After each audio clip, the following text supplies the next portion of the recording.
ছেড়ে কোথায় গেল? বলল যে এখানে আমাকে কিছুটা সময় অপেক্ষা করতে। সেই কখন থেকে গ্রামের মধ্যে ঘোরাঘুরি করছি, কিন্তু এখন পর্যন্ত আমি আমার কাজটা কিছুতেই করতে পারলাম না।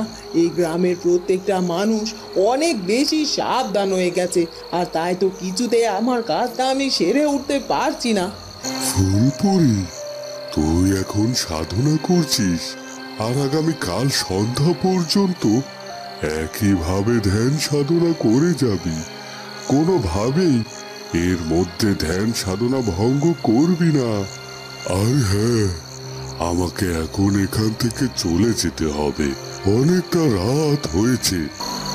এ কি রাজকুমার চন্দ্রকুমার? তাহলে তাহলে আপনি এতক্ষণ এখানে বাঁশি বাজাচ্ছিলেন?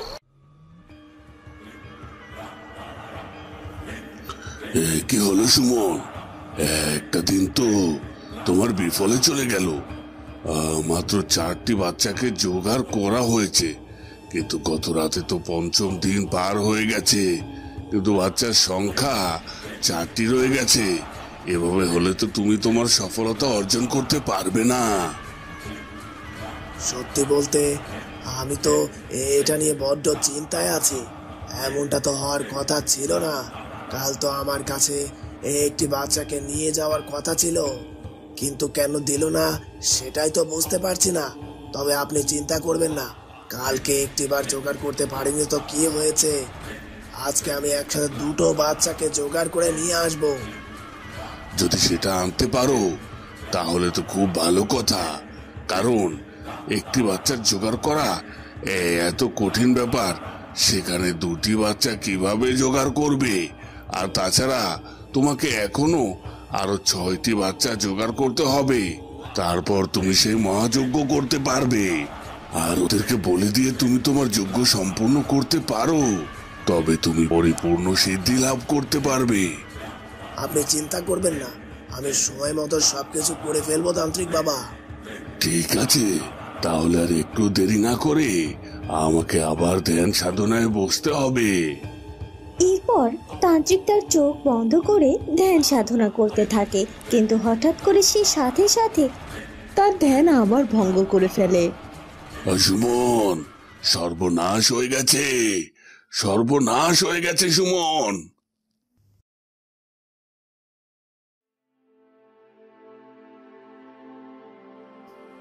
দাসী, তাড়াতাড়ি সবকিছু সুন্দরভাবে সাজিয়ে গুছিয়ে নাও। আর এর মধ্যে সবকিছু আছে তো? রানীমা, আপনার কোনো চিন্তা করা লাগবে না। এই তো, এটার মধ্যে আমি সবকিছু গুছিয়ে নিয়েছি। এর মধ্যেই সব আছে, শাড়ি থেকে শুরু করে গয়নাগাটি সব কিছু। যাক, ভালো করেছিস। আর হ্যাঁ, ওই বড় সীতাহারটা যে তোকে রাখতে বলেছিলাম, ওটাও রেখেছিস তো? হ্যাঁ রানীমা, আপনি যা যা বলেছেন তার কোনোটিই বাকি নেই।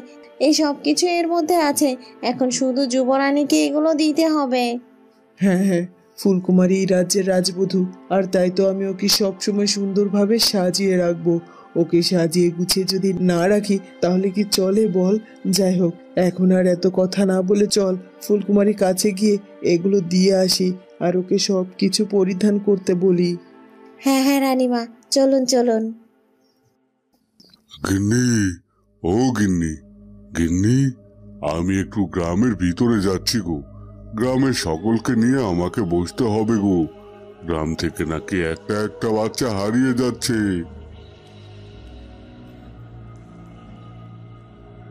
হ্যাঁ, ঠিক আছে, যাও, কিন্তু না খেয়ে চলে যাবে? না গো না, এখন আর খাওয়ার সময় নেই। সবাই ওদিকে আমার জন্য অপেক্ষা করছে, তাই আমাকে তাড়াতাড়ি যেতে হবে। আমি তাড়াতাড়ি না গেলে হবে না গো। তখনই মোড়ল মশাই তার স্ত্রীর দিকে তাকাতেই দেখতে পায় যে তার স্ত্রীর চোখে মুখে কালছিটা দাগ পড়ে আছে। মনে হচ্ছে কেউ যেন তাকে আবারও বেধড়ক পিটিয়েছে। এ কি গো গিন্নি, তোমার চোখে মুখে এভাবে কালছিটে দাগ পড়ে আছে কেন? তোমাকে তো দেখে মনে হচ্ছে কেউ বেশি আচ্ছা করে পিটিয়েছে। তবে আমি যে সেদিন তোমাকে চোর ভেবে পিটিয়েছিলাম, সেদিন তো তোমার শরীরে ছাড়া তোমার মুখে কোনো দাগ পড়েনি। তা হঠাৎ করে তোমাকে আবার কে পেটালো? ইস, কাল রাতে যে পিটুনিটা খেয়েছি, ভাগ্য ভালো যে এটাকে দৌড়ে পালিয়ে আসতে পেরেছিলাম, না হলে গ্রামের লোকজনেরা তো জেনে যেত যে ওরা যাকে চোর ভেবে পিটিয়েছে সে আর কেউ নয়, মোড়ল গিন্নি। এই কথা মোড়ল মশাইকে আমি কি করে বলি? কি গো গিন্নি, কোনো কথার উত্তর না দিয়ে চুপ করে দাঁড়িয়ে আছো যে? কি হয়েছে বলো তো আমাকে। এই তো একটু আগে তুমি বললে যে তোমার নাকি দেরি হয়ে যাচ্ছে, তাই এসব কথা বলে সময় নষ্ট করবে নাকি ফিরে এসে সবটা শুনবে? যাও, তুমি আগে তোমার কাজ শেষ করে ফিরে এসো, তারপর সব কিছু শুনো। যাই হোক গিন্নি, ব্যাপারটা কিন্তু আমার মোটেও ভালো লাগছে না। নিশ্চয় তুমি আমার কাছে কিছু একটা লুকোতে চাইছো, বুঝলে তো?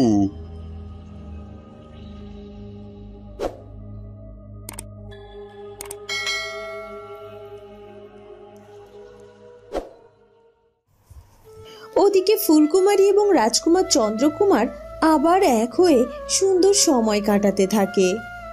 ফুলকুমারী, কেমন লাগছে বলো? ভালো লাগছে, বড্ড ভালো লাগছে রাজকুমার। আমার মনে হচ্ছে আমি আমার এই জীবনের সব সুখ পেয়ে গেছি। আমার আর কিচ্ছুটি চাওয়ার নেই। আমি তো ভাবতেই পারিনি আমি আর আপনি আবারও এক হব। এভাবে এভাবে আবার সব কিছু ফিরে পাবো আমি। রানীমা আমাকে বরণ করে নিয়ে রাজপ্রাসাদে প্রবেশ করাবেন, এটা তো আমি কখনো স্বপ্নেও ভাবতে পারিনি। সত্যি এখন যে আমার কত আনন্দ হচ্ছে সেটা আপনাকে বলে বোঝাতে পারবো না। আমি তো চেয়েছিলাম আমরা দুজনে যেন সারা জীবন এভাবে একসাথে একে অপরের পাশে থাকতে পারি, আর দেখো বিধাতা আমাদের সেই আশা পূরণ করেছে। জানো ফুলকুমারী, তোমাকে যখন আমি হারিয়ে ফেলেছিলাম তখন আমার সময়টা যে কি কষ্টে পার হয়েছে সেটা তোমাকে বলে বোঝাতে পারবো না। ফুলকুমারী, তুমি কথা দাও তুমি আর কখনো কোনো দিনও আমাকে ছেড়ে কোথাও যাবে না। না না রাজকুমার, আর কখনো কোনো দিনও আমি আপনার কাছ থেকে কোথাও যাব না। সব সময় আমি আপনার কাছে থাকবো। এই যে আমরা দুজন এক হয়েছি, আর আমাদের কেউ আলাদা করতে পারবে না। তবে রাজকুমার, আমাকে একটা কথা দিন, আপনি আমাকে ভুল বুঝে কোনো কারণে দূরে সরিয়ে দেবেন না কখনো।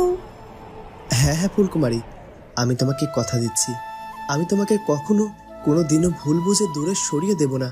সবসময় আমি তোমার পাশে থাকবো। ওদিকে রাজকুমার প্রতাপের দিদিমা প্রতাপের চিন্তায় বড্ড অসুস্থ হয়ে পড়ে। এ কি প্রতাপ, তুমি এসেছো? তুমি তাহলে কক্ষের দোর খুলেছো? আমি কতবার চেষ্টা করেছি তোমার কক্ষের দোর খোলার জন্য, কিন্তু তুমি তো কোনোভাবে আমার কোনো কথা শোনোনি। ওই ঘরে দৌড় দিয়ে বসেছিলে আর একটি বারের জন্য বের হলে না। এই তো দিদা, আমি বের হয়েছি, কিন্তু দিদা তুমি এভাবে অসুস্থ হয়ে গেলে কি করে? আমি কি করে অসুস্থ হয়ে গেলাম সেটা আমাকে জিজ্ঞাসা করছো? প্রতাপ, তুমি ছাড়া যে আমার আর কেউ নেই। তোমার যদি কোনো একটা ক্ষতি হয়ে যায় সেটা আমি তোমার দিদিমা হয়ে কি করে সহ্য করতে পারি বলো তো? তুমি ওভাবে ঘরে দৌড় দিয়ে দিনের পর দিন নিজেকে কষ্ট দিচ্ছিলে, আর আমি কি করে এদিকে ভালো থাকতে পারি? কি করব বলতে পারো দিদা? আমি যে কিছুতেই আমার কুমকুমকে হারানোর বেদনা সহ্য করতে পারছি না। কিন্তু প্রতাপ, তুমি কেন তোমার কুমকুমকে রাজকুমার চন্দ্রের হাত ধরে যেতে দিলে বলতে পারো? তুমি কি জানো না যে নিজের ভালোবাসার মানুষকে নিজের কাছেই রাখতে হয়? কি করে পারতাম দিদিমা? আমার ভালোবাসার মানুষ যে আমার বন্ধুর স্ত্রী, আর বন্ধুর স্ত্রীকে কি করে আমি আমার কাছে রেখে দিতাম বলতে পারো? রাজকুমার প্রতাপ, চন্দ্রকুমার তো নিজের কথা ভেবে কুমকুমকে তোমার কাছ থেকে নিয়ে চলে গেল, একটিবারও তো তোমার কথা চিন্তা করলো না। তাহলে কেন শুধু শুধু তুমি ভালো মানুষ দেখিয়ে চন্দ্রকুমারের কথা চিন্তা করছো আর নিজেকে এভাবে কষ্ট দিচ্ছ? এখনো সময় আছে প্রতাপ, তুমি তোমার ভালোবাসার মানুষকে আবার তোমার কাছে নিয়ে এসো। কিন্তু দিদিমা, কুমকুমকে নিয়ে তো রাজকুমার চন্দ্রকুমার তার প্রাসাদে ফিরে গেছে। এখন আমি কি করে কুমকুমকে আমার কাছে নিয়ে আসতে পারবো? হে কি তান্ত্রিক বাবা, আবার নতুন করে কি সর্বনাশ হলো? আর আপনি তো এইমাত্র ধ্যান শুরু করেছিলেন, কিন্তু সাথে সাথে আপনি ধ্যান ভঙ্গ করলেন কেন? তান্ত্রিক বাবা, আবার কোনো নতুন সর্বনাশ ঘটে গেছে নাকি? বলুন তো আমাকে। সুমন, তোকে পরীর কথা বলেছিলাম না? ওই পরী মুক্ত হয়ে গেছে। হ্যাঁ, বলেছিলেন তো, কিন্তু আপনি তো বলেছিলেন ওই পরীটার নাকি কোনো শক্তি নেই, সে নাকি একজন সাধারণ মানুষের মতো জীবন যাপন করছে। তাহলে ওই পরীকে নিয়ে আপনি এত ভয় কেন পাচ্ছেন? ওই পরী তার শক্তি ফিরে পাওয়ার জন্য ধ্যান সাধনায় বসেছে। আর ও যদি কোনোভাবেই ধ্যান সাধনা সম্পূর্ণ করতে পারে, তাহলে ওর পুরনো শক্তি ফিরে পাবে। আর তখন তো ওই পরী আমাদের উপর আঘাত করবে। কি বলছেন কি? তাহলে তো এটা অনেক বড় বিপদের খবর। তাহলে আমরা এখন কি করতে পারি বলুন তো? আমাদেরকে যে কোনো ভাবেই হোক ওই পরীর ধ্যান ভঙ্গ করাতে হবে। আর একটা জিনিস জানলে তুই অনেক খুশি হবি, যে কোনো ভাবে যদি আমরা পরীর ধ্যান একবার ভঙ্গ করতে পারি, তাহলে পরীকে হত্যা করা আমাদের কাছে খুব একটা কঠিন কাজ হবে না। হ্যাঁ তান্ত্রিক বাবা, যে করেই হোক ওই পরীকে এই পৃথিবী থেকে সরিয়ে দিতে হবে। কারণ ওই পরী তো সবসময় ফুলকুমারীকে রক্ষা করার জন্য ওর পাশে পাশে থাকে। আর তাই ফুলকুমারীকে ক্ষতি করতে গেলে আমাদেরকে ওই পরীকে সরিয়ে ফেলতে হবে।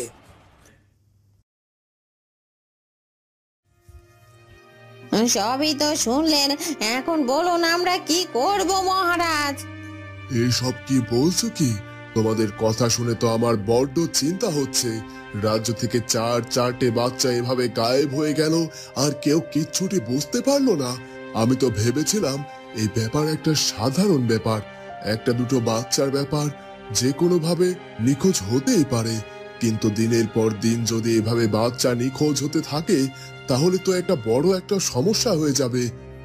আর আমরা তো সব সমস্যার সমাধান নিতে আপনার কাছে এসেছি। আমাদের বাচ্চা হারিয়ে গিয়েছে, তাকে ফিরিয়ে আনার ব্যবস্থা করুন। আর এমন একটা কিছু করুন যেন কোনোভাবে আমাদের রাজ্য থেকে আর একটা বাচ্চাও চুরি না হয়। আর এভাবে যদি দিনের পর দিন আমাদের রাজ্য থেকে বাচ্চা চুরি হতে থাকে, তাহলে আমাদের রাজ্য থেকে যে সব লোককে ছেড়ে চলে যেতে হবে। না না, তোমরা রাজ্য ছেড়ে কোথাও যাবে না, এটা তোমাদের রাজ্য। তবে তোমরা চিন্তা করো না, আমি দেখছি আমি কত দূর কি করতে পারি। আমার রাজ্য থেকে এভাবে বাচ্চা চুরি হয়ে যেতে পারে না।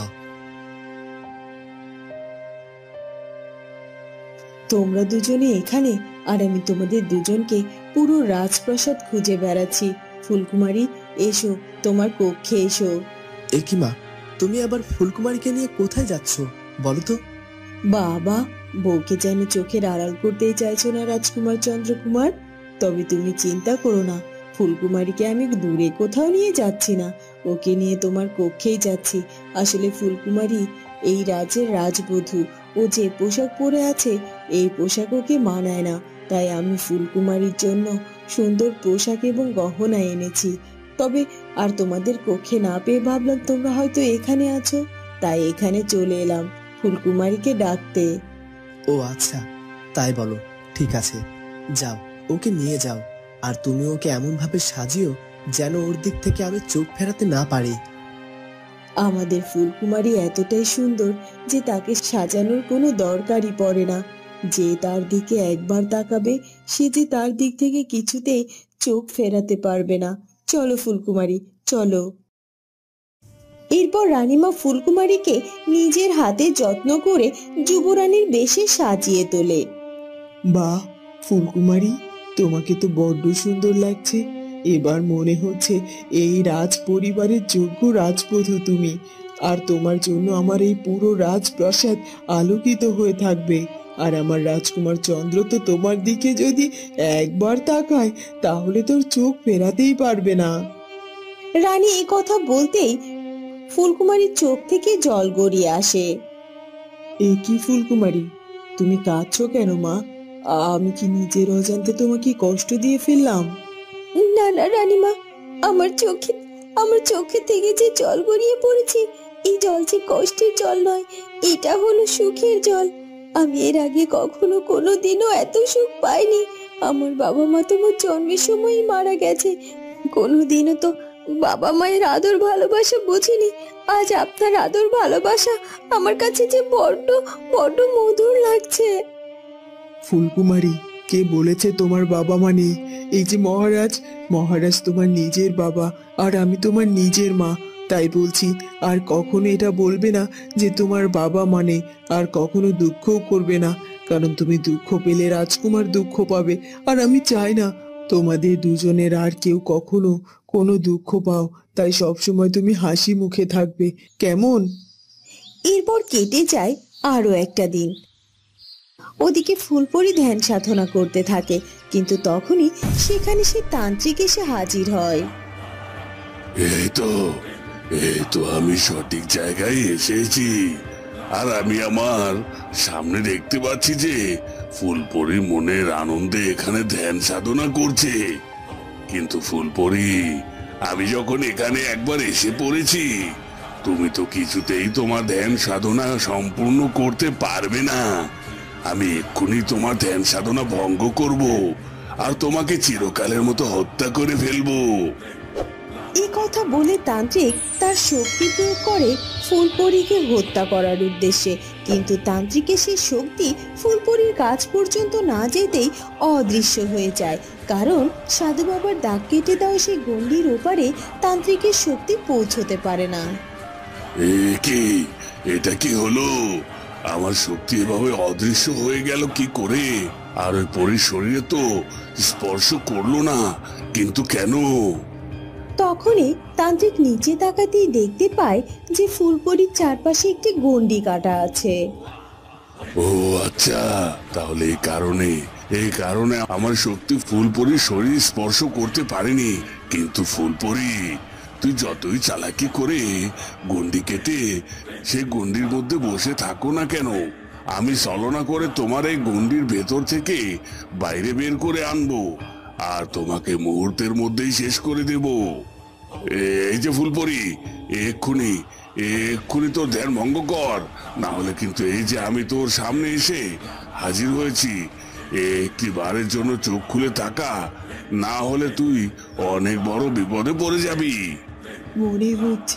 মনে হচ্ছে তান্ত্রিকটা আমার সামনে এসে হাজির হয়েছে। ও নিশ্চয়ই খবর পেয়ে গেছে যে আমার শক্তি ফেরানোর জন্য আমি যজ্ঞ করছি, আর ও তো কিছুতেই চাইবে না আমি আমার শক্তি ফিরে পাই। ও তাই আমার ধ্যান ভঙ্গ করার জন্য এখানে এসেছে। তবে না, যাই কিছু ঘটে যাক না কেন, আমি কিছুতেই আমার ধ্যান ভঙ্গ করব না, কারণ সাধু বাবা আমাকে এই ধ্যান ভঙ্গ করতে নিষেধ করেছেন। যদি কোনোভাবে আমি ধ্যান ভঙ্গ করে ফেলি, তাহলে তো আমি আমার শক্তি ফিরে পাবোই না, উল্টে আমার জীবন বিপন্ন হতে পারে। তাই আমার সামনে যাই কিছু করুক না কেন ওই তান্ত্রিক, আমি চুপচাপ সাধনা করেই যাব। কি হলো কি ফুলপরি, তুই এখনো তোর ধ্যান ভাঙবি না? তুই যদি ধ্যান না ভাঙ্গিস, তাহলে আমি এক্ষুনি তোর উপরে শক্তি প্রয়োগ করব।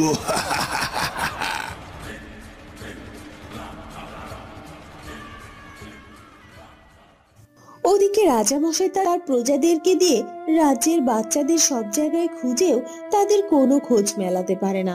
তাই সে চিন্তিত হয়ে পায়চারি করতে থাকে। তখনই রাজকুমার চন্দ্রকুমার সেখানে এসে হাজির হয়ে যায়। এ কি পিতামশাই, আপনি এভাবে এখানে পায়চারি কেন করছেন? আর কি হয়েছে? আপনার মুখখানা এমন মলিন দেখাচ্ছে কেন? কোনো বিপদ আসছে নাকি? রাজকুমার, হ্যাঁ, অনেক বড় বিপদ হয়েছে। এই রাজ্যের প্রজাদের বাচ্চারা দিন দিন হারিয়ে যেতে শুরু করেছে, আর রাজ্যের প্রজারা আমার কাছে এসেছে যেন সেই হারিয়ে যাওয়া বাচ্চাদেরকে খুঁজে দেই। কিন্তু আমি তো খুঁজলাম, কোথাও বাচ্চাদের কোনো হদিস পেলাম না। এখন ওই বাচ্চারা কোথায় আছে, কি করছে তা তো জানি না। কি বলছেন কি পিতামশাই? রাজ্যে এত বড় বিপদ ঘটে গিয়েছে? আপনি চিন্তা করবেন না এ নিয়ে। রাজ্যের প্রজাদের ভালো মন্দ দেখার দায়িত্ব তো আমাদেরই। তাই আমি নিজে যাব বাচ্চাদেরকে খুঁজে বের করার জন্য। কিন্তু রাজকুমার, আমার কাছে কিন্তু ব্যাপারটা এত সহজ মনে হচ্ছে না। আমার মনে হচ্ছে নিশ্চয় এভাবে বাচ্চাকে হারিয়ে যাওয়ার পেছনে কোনো না কোনো বড় কারণ আছে। আর তুমি যদি কোনোভাবে বিপদে পড়ে যাও। পিতামশাই, আমি এই রাজ্যের রাজকুমার, আর তাই আমার মনে হয় আমার উপর আপনার ভরসা রাখা উচিত। আর কোনো বিপদ হবে না, আপনি নিশ্চিন্ত থাকুন। আর আমি চাই ফুলকুমারীর কাছ থেকে বিদায় নিয়ে বাচ্চাদেরকে খুঁজ বের হওয়ার উদ্দেশ্যে রওনা দেই।